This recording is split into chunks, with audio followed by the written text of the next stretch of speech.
Sabe quando a gente entra numa conversa e de repente tudo vira um conflito? Pois é, hoje vamos mergulhar num método poderoso que pode, olha, transformar completamente o jeito que a gente se conecta pela fala. Então, vamos lá. Por que será que isso acontece tanto? É uma frustração que, convenhamos, quase todo mundo já sentiu no dia a dia. Nossas conversas podem parecer exatamente com essa imagem, né? Uma verdadeira corda bamba. De um lado, o julgamento, do outro, a tentativa de entender. E a gente fica ali nesse equilíbrio super precário, dividido entre o certo e o errado, a culpa e a defesa.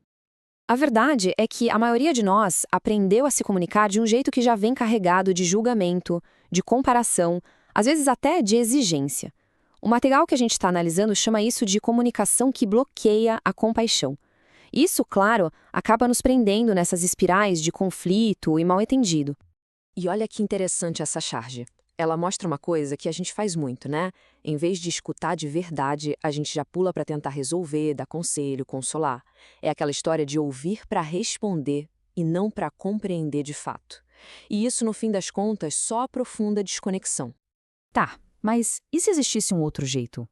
Uma outra forma de conversar, pensada justamente para criar mais conexão e mais empatia? Pois é, existe. E quem desenvolveu essa ideia foi Marshall Rosenberg. Ele criou a comunicação não violenta, ou CNV. Depois de passar a vida se perguntando o que nos leva a ser violentos ou a ser compassivos. E para explicar isso, ele usava esses dois fantoches, o chacal e a girafa, que representam duas formas de comunicação totalmente opostas.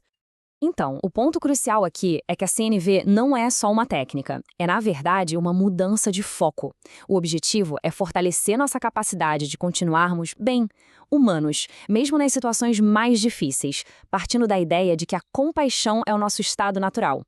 E aqui a gente vê bem a diferença. O chacal representa essa linguagem que a gente usa no automático, que julga, que culpa, que pensa em certo e errado. Já a girafa, que foi escolhida por ter o maior coração entre os animais terrestres, simboliza essa comunicação compassiva, que busca conectar. Essa imagem ilustra perfeitamente essa mudança. É sair de uma discussão no estilo chacal, de ataque e defesa, para chegar numa conexão girafa, onde o que importa é o entendimento e o cuidado mútuo. Ok, a teoria é linda, mas como é que a gente faz isso na prática? Bom, a CNV nos dá uma estrutura bem clara para usar no dia a dia. O processo todo pode ser dividido nestes 4 passos-chave.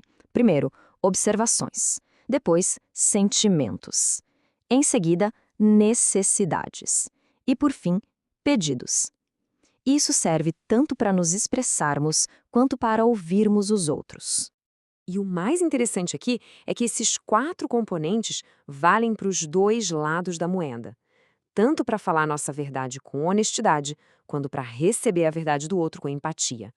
É um espelho. A diferença aqui é gritante, né? Na primeira imagem, é aquela escuta que tenta consertar. Na segunda, a escuta é empática de verdade. A pessoa que ouve não oferece soluções. Ela só reflete os sentimentos e as necessidades de quem fala. E o resultado? Gratidão e conexão.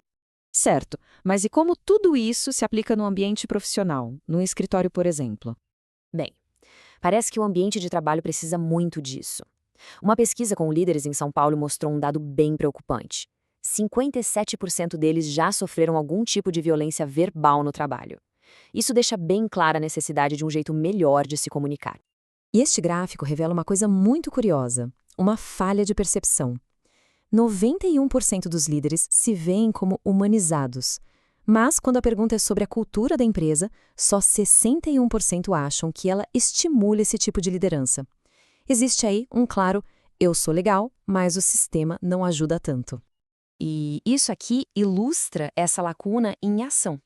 Embora a maioria dos líderes valorize a CNV, uma grande parte, 43%, sente que as suas organizações não dão um apoio formal, não treinam para isso. Ou seja, a ideia é valorizada, mas não é colocada em prática. E tudo isso nos leva ao propósito maior da prática da comunicação não violenta.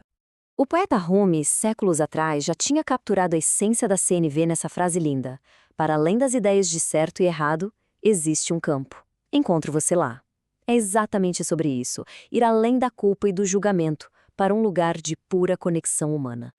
Então, o ponto central é este. O objetivo não é mudar as pessoas, nem ganhar discussões. É criar uma qualidade de conexão em que as necessidades de todo mundo possam ser atendidas, por meio de uma troca compassiva. A CNV propõe trocar a necessidade de estar certo pela oportunidade de estar conectado. E fica essa reflexão final. O que poderia mudar se a gente escolhesse a conexão em vez da correção? É uma pergunta que nos convida a reexaminar nossas conversas diárias, seja no trabalho ou em casa ou em qualquer outro lugar.